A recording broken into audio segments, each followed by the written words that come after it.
Well, good afternoon, everyone. Thank you so much for spending some time with us to share your experiences about conference proposal writing and presentations. I want to start off first with maybe asking all of you to share out who you are, just to brief your name and your grade, but also how you got an interest in even wanting to speak or write about all things science.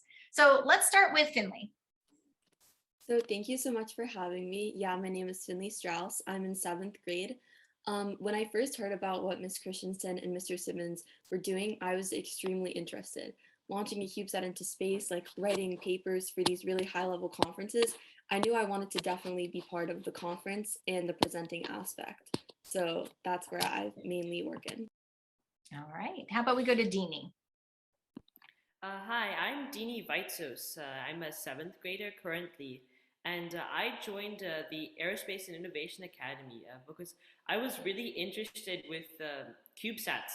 I remember at our school one day of the launch of the YSat-1 satellite. I thought it was really amazing that students like us could launch CubeSats into space, and I definitely wanted to be part of that. All right. Mike.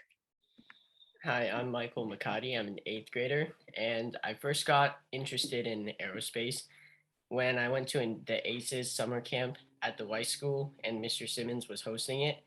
And I found it very interesting how there were so many different math equations to go up to space, and the building of the actual rockets. And I saw the different people there who were very smart, and they had so many different ideas. So that really inspired me to join the team and just go with whatever happens. All right. Well, great. So welcome to all of you.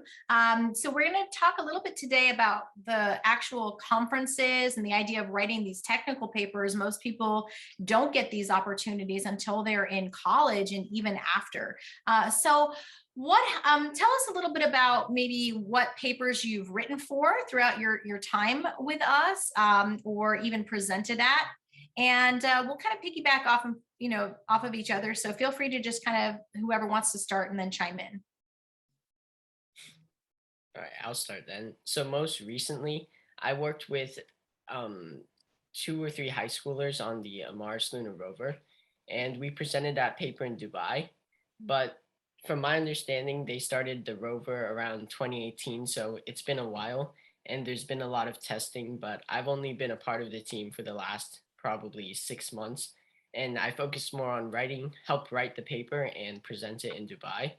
And then I also had a few abstracts for space settlement because the past 2 years, this year and last year, I have been leading our space settlement team. And that's basically a settlement that has to be in our solar system. And you can do it for anything. So it can be based on tourism, research and development, industry, mining, basically anything. And I've written a few abstracts, but unfortunately, they weren't accepted. So Well, I let haven't me had. go back for a second. I know Mr. Simmons wants to go back too.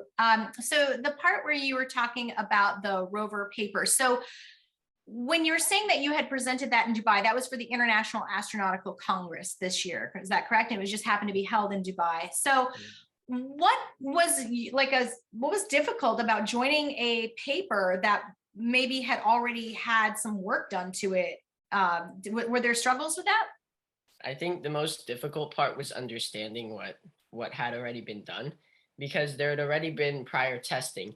And in order for me to talk about the topic, I had to understand the testing and understand what the importance of it was in case there are any questions. And so I could elaborate more on the next steps and future of the rover.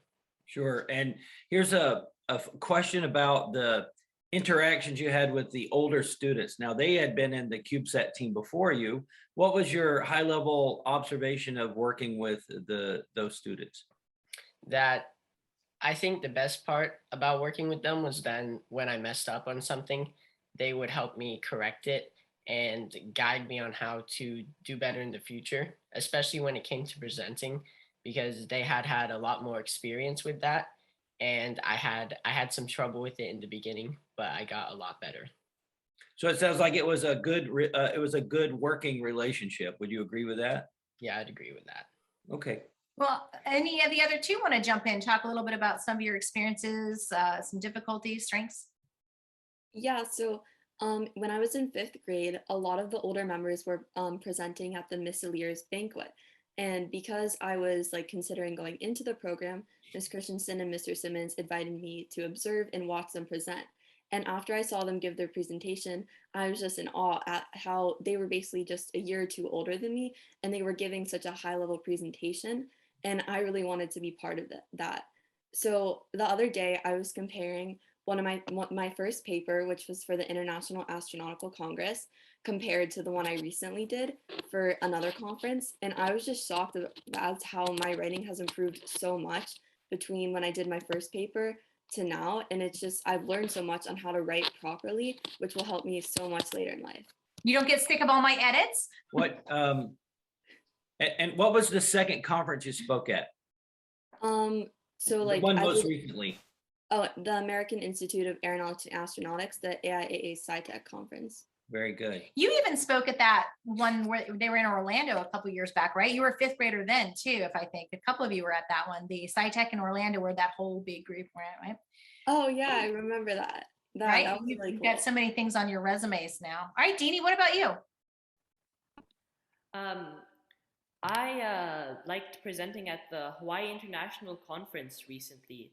I was doing a paper with my teacher, Miss Christensen, and I really enjoyed the presentation. I remember being really, really nervous right before it because I had never really gotten up in front of like that many people and presented. And so it was really cool being able to present to them. And we Right. did. Now, Deanie, you and some other students, you also were part of a poster session. Could you share a little bit about that? Yeah, my teammates and classmates and I, we wrote a paper on artificial intelligence and integrating it into the K through 12 classroom. And we presented it at the same Hawaii International Conference on Education. And what we found is that there are five main ways that artificial intelligence can be implemented into the classroom in the future. The first of which is it can save time for teachers. AI can be a very useful tutor. It can enhance student health, and it can help teachers become learning motivators, and it can provide immediate feedback to students and teachers. So you presented both ways. You presented traditionally and you presented by the poster. So which did you find to be, I don't know, the most challenging, or maybe share about the differences between the two?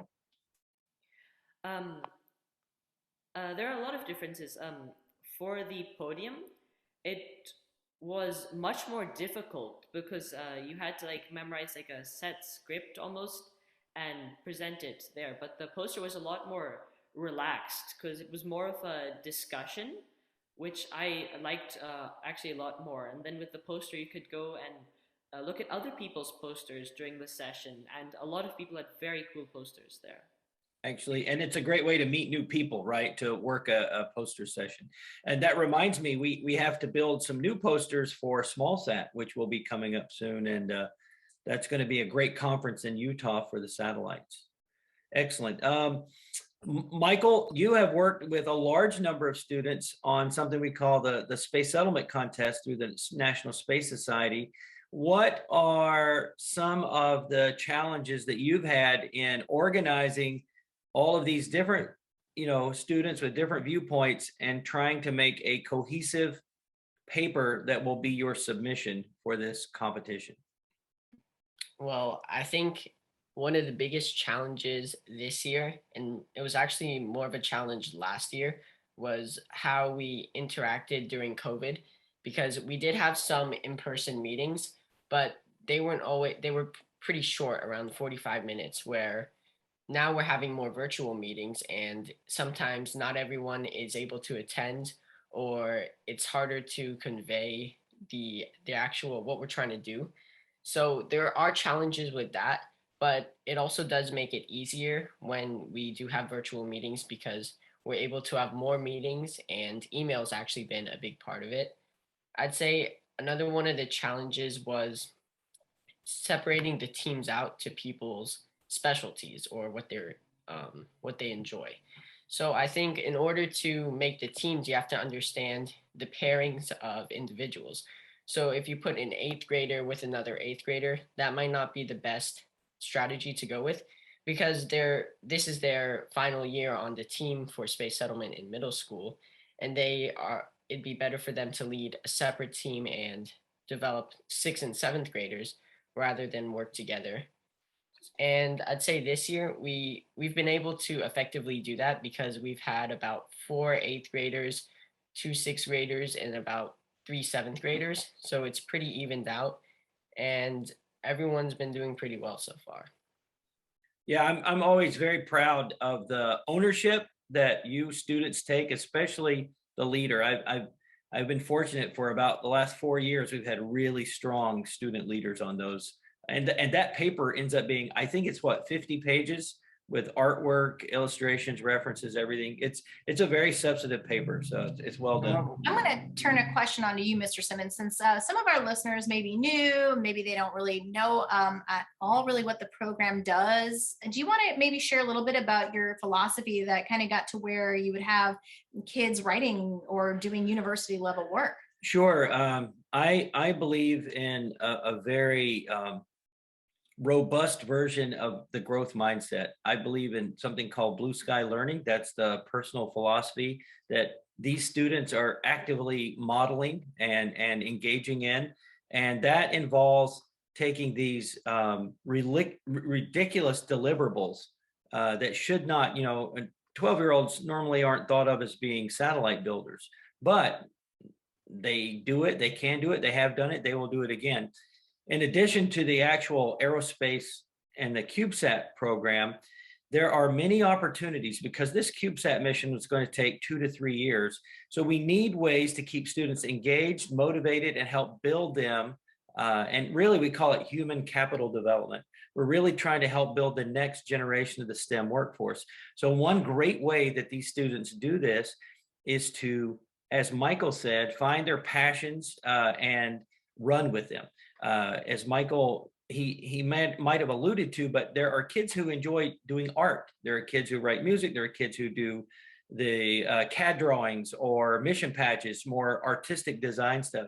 And then there are kids like Finley who are really comfortable and enjoy writing and presenting. So, and Deanie is a little bit of both. And that is one way that we allow the students to not only get wins and build their confidence, but they're also getting important job skills, especially the soft skills, the way that you guys communicate with one another, the way you have to work together in small teams, the way you have to do mission planning and project management and meet your deadlines. All of these things we think help best prepare you to be very productive and successful down the road.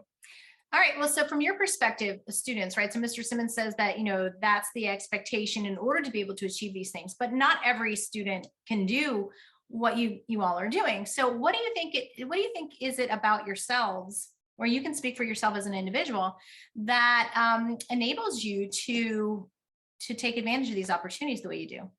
Why don't we start with Finley? We'll go kind of like from Finley to Deanie to Michael. So for me, when I first started on the team, I saw all of the older students. And when I first started joining the weekly webinars, again, I saw all the older students. I asked to be on projects and I had them as such a great mentor. Like, for example, I saw them submit the WISAT one and the CAPSAT one. So I actually went in for the preliminary, I presented that preliminary design review in 2021 in October at Kennedy Space Center, because along with someone else, we came up with a CubeSat idea to submit to NASA CSLI. So I think the reason that I do all of this is because I always just want to learn more. When I first came into this, I just wanted to do like the conferences, but as I went through, I began getting more interested in the technical aspects of things like PDR. So from a personality or from like a learning aspect, you are an inquisitive natural learner. And because you're able to do as much as you want or as little as you want, you're one of those who likes to really embrace as much of it as possible. That's kind of your student mentality or personality, right? Yes, definitely. All right, good. How about you, Deanie? I do it because I really find these opportunities valuable, and all of these skills that you learn from doing these activities, I find them really valuable to myself, which is why I try to do my best to learn as much as I can from these.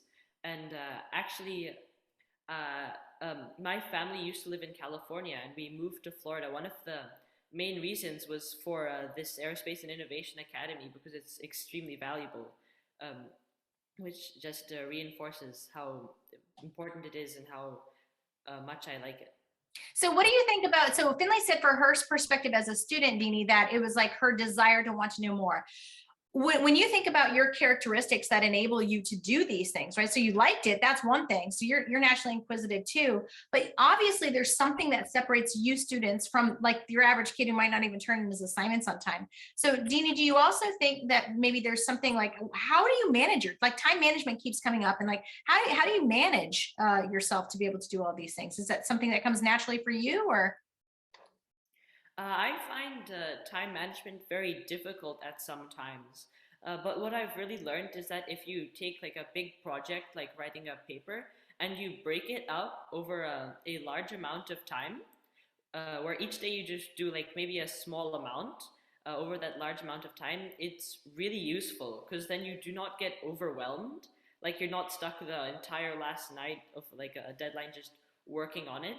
And it's really easy then to make a really good project because then if something goes wrong, you still have enough time to maybe understand the problem and fix it and make sure you do good on that project.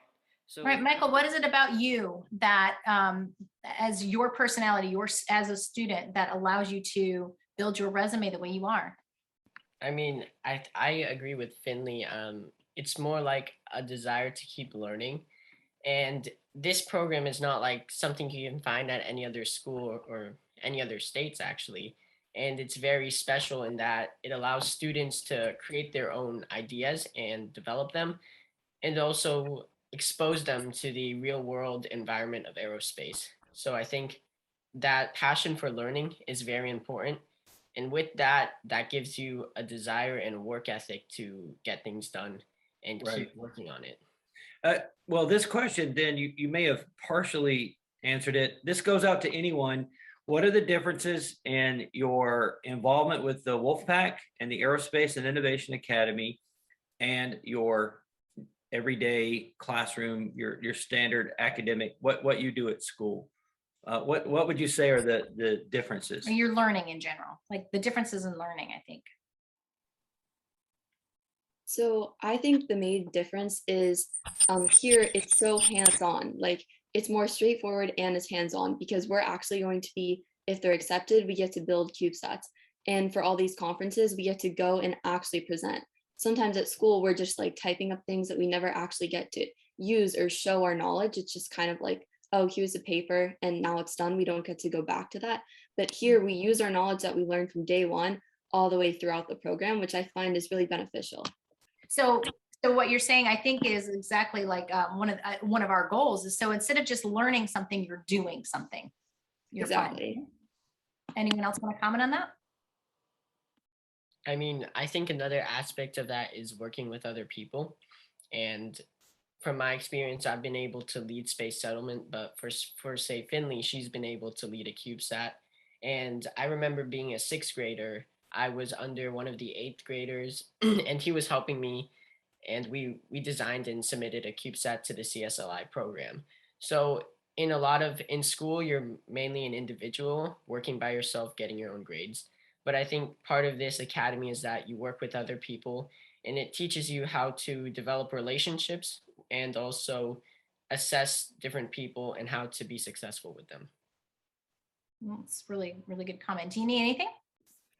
Yeah, I also find a lot of the things that we learn at the Aerospace and Innovation Academy are much more complex than what we learn at school, and they're much more interesting than, let's say, algebra. Like in aerospace, we learned the Hohmann transfer with like a lot of very complex math, and it was really interesting to learn how to do it properly and be able to complete the entire problem, which took like a really long time compared to like easy other problems at school. Deanie, you mentioned algebra, but would you not agree that the Hohmann transfer is a set of algebra equations, but they have a very specific purpose? Yeah, it is like algebraic equations, but it's like there's a lot of them, and they're, I guess, much more complex than like what you would get at school, and they're much more interesting.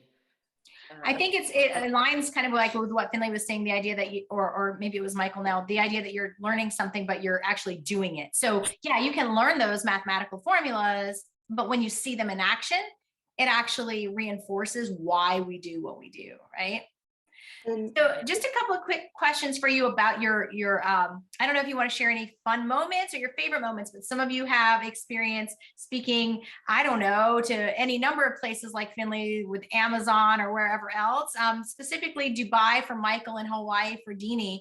So share out, like, what was your favorite part about that conference? Let's start with Michael. Let's go all the way back to Dubai. Which Well, and I also want to add, Michael actually was on a trip, I think, pre-COVID to IAC in when DC, it was right? in Washington, DC. Yeah, so it can be any number of like a favorite memory, a favorite story that you have where we were actually doing the real work, right? So go ahead, let's start in Dubai first, just because that's one of my favorites. I mean, besides the city, it was a beautiful city. I think the most probably satisfying moment was actually presenting, and it was also the most stressful moment because we were presenting, we were in a technical session with all these people from around the world who had PhDs and had gone to college and were very experienced in the field, and they basically knew exactly what we were talking about. So if we messed up a word or we said something that didn't quite add up, they were going to ask questions and make sure they fully understood. So I think it was very stressful, but once we did it and when we were doing it, it really came together, and it was very, very fun. And the expo was super cool, right? To be able to walk around and kind of network with all those companies from different places. Let's go to Hawaii with Deanie. What's your favorite part about Hawaii? In Hawaii in general, it was really cool to see all of the lava rocks they have there on the Big Island. As like anywhere else, you don't really see like a bunch of like gray rocks just for like miles actually, and that was really cool. And also the resort where the conference was at, it was really cool. They had like this train to go between the different hotel places, and it was really cool. But anything as far as the presentation, did you find it laid back a little bit? Because Deanie has a funny story. I'm sure he'll tell you on his own about his luggage and about how I forgot my suit. And Deanie had to go buy a Hawaiian shirt that morning because his luggage their parents' luggage either never made it to Hawaii the whole time. So we were like relaxed and like chill for the most part, right, Deanie? Like we had a nice relaxed and the breakfast every morning. The breakfast was very cool. Finley, you have a lot of presentations under your belt, but you also have a lot of different like accomplishments. So when you think back to maybe favorite memories, and it can be as far back or whatever, or even current, what are some of your favorite memories, and what was it that you think has been like one of your best accomplishments? So one of the kind of funniest memories, we didn't do the IAC DC trip. It was another one. It was the CVD DC.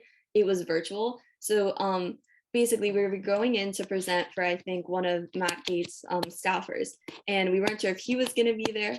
So one of the members of the team accidentally deleted everything on our doc. We didn't use a script. We just had main talking points. So like, it was like, we had just been like let into the meeting and it wasn't there. So we were just like scrambling to find it, and I had to go first. So I just did it like all impromptu. But then right after I went, the person like somehow like went back in the history and like did it because their Command Z wasn't working. So it was very stressful because I didn't have like my points, but we laughed about it after because that meeting was just like very fun. Well, yeah, if I recall, I thought you were going to share how he kind of unprofessionally dropped an F-bomb with these young middle school students who were there. Yeah, he's a fun story to share. By the way, for those listening, the CVD is a legislative advocacy trip where we go every year. Go ahead. And it's actually with the Aerospace, American Institute of Aeronautics and Astronautics, their annual call on Congress, which before COVID was always live and in person. And we're hoping, we eventually can get back to that as well. Not this year. but these middle schoolers actually take the role of industry folks and college students, and they call on, we try to call on all the Florida offices. So the Finley and all the kids that do that, they do a tremendous job of bringing the aerospace message to our lawmakers. And again, I want you guys to think about it as we come to a close here, and I'll ask you the final question, but you really are experiencing, and I hate to say like experiences again, because that's redundant, but these opportunities that are separating you in ways that even adults don't have. So you've got to stick with that, right? And that's one of those things that, you know, your middle school helps you get to your high school that you want. Your high school helps you get to your college through life and all of that. So I hope that you guys will stick with it. And I know that, again, it goes back to that kind of learner that you are. So my final question is always about advice. So if there are some listeners who are like, this kind of sounds cool, but I'm really not sure if it's for me, or for students in general who want to take on and start experiencing education in this style where you're doing rather than just learning, what would you say? And we're going to go ahead and start, and we'll go with Deanie this time, and then we'll finish up with Finley last. So go ahead, Deanie, and then Michael. So one of the best pieces of advice I could give is just persevere.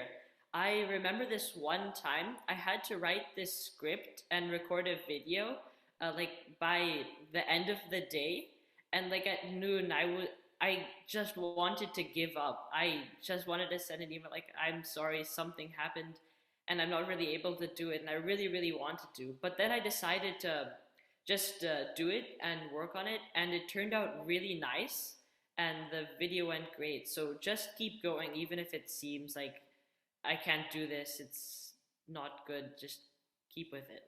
I feel that way all the time. You guys have heard my horror stories about getting up and presenting, about how I feel like I'm going to, like, all of a sudden something weird happens with my body and I feel like I see myself running away. So it's normal. You got to stick it through. All right, let's go to Michael. Well, I've been thinking for the past like 30 seconds about it. And there's almost like there's two sides to it. There's one side where you're not really going to get these opportunities again, and you might as well take advantage. So work now, rest later. And then there's the other side of it, is that you don't want to burn yourself out and overcommit yourself, because there are times when you should say no. So I think what you have to do is you have to understand yourself and what you're capable of, and do the best you can to still enjoy life, but also take advantage of this opportunity, because you'll never get it again. Do you find that sometimes when you take advantage of these opportunities that you end up enjoying them after they're done, even though there's work involved to get there? I would agree that too, but sometimes, like, I've gotten to, like, in summer, I remember going from 6th grade to 7th grade. I wanted to do some work, but I didn't really do as much work as I had hoped. And I felt really bad about that, because I saw everyone else doing all these different projects and I'm like, I should have done more of that. And then later in that 7th grade year, I committed to a lot of different projects, and some of them I weren't able to fully complete to the best of my ability. So it's a trade-off. You have to. It is that time management thing, for sure. I believe you probably learned you learned a valuable lesson about yourself during that time, though. And honestly, guys, that's part of growing up, is you need enough experiences that you can glean from them. What is my takeaway? It's very solid what you've said. And Dee Dee, you as well, because would you guys agree going to space is hard, and failure is sort of built in. It's sort of baked in that when you do these really hard things, you're going to fail, and that's okay, right? Fail fast, fail often, learn from your mistakes. All right, Finley, you're our last. Wrap it up. What advice do you have for someone? So there was one time, so this September to around October, I was working around 5 projects. And one weekend, I just spent like getting it all done, just like finalizing everything I had been working on since summer. And as Mr. Simmons knows, I was working for AI, as you all know, I was doing AIA SciTech. And basically the PowerPoint kept getting altered. Like when I would film it, there was like this strange line in the middle, and I kept having to refilm it because it was like a whole issue with the video. And like Deanie said, I just wanted to be like, something came up, I need to go. But then I just looked at like how much I had worked for that. And I told myself, like, have persistence, determination, and grit, and like just dedicate to yourself and be patient. And it turned out my PowerPoint wasn't working. but just like those 4 things can really help you on your day-to-day life and when working on these projects. I think too, one of the skills that you probably are all gaining that you don't realize until those moments happen where something doesn't work, like your thing was deleted or there was, this being able to know your content well enough and to also feel comfortable speaking to the point where if you have to kind of fluff it a little bit, you become better at that as you go, so that you don't have to necessarily memorize a whole script. You can kind of use bullets to kind of go, or if someone asks you the questions like at the poster sessions, you're able to converse. So whether you know it or not, these moments where it doesn't go as well as you want it to go are really probably the most beneficial. So yeah, I would say that you guys are 3 great examples of kids who are taking ownership for their own education. And like she said, if you own something and it's yours, it's not hard for you to, do an impromptu on it because it's already inside you. And I'm really, I'll just say it in front of our audience. I'm very proud of the work that the 3 of you have done and continue to do. And I have nothing but high hopes that we're going to continue to do even better. Yeah, and you good all things. in the wolf pack and the NEA, it makes it harder to work with other students who've never done this before because you guys have set the bar pretty high. So thanks for allowing us to set it here and you guys moving up there, right? Well, thanks for spending some of your morning with us today. I know that we have more work to do, so we're going to end it here, but thanks so much. We'll see you at the next meeting.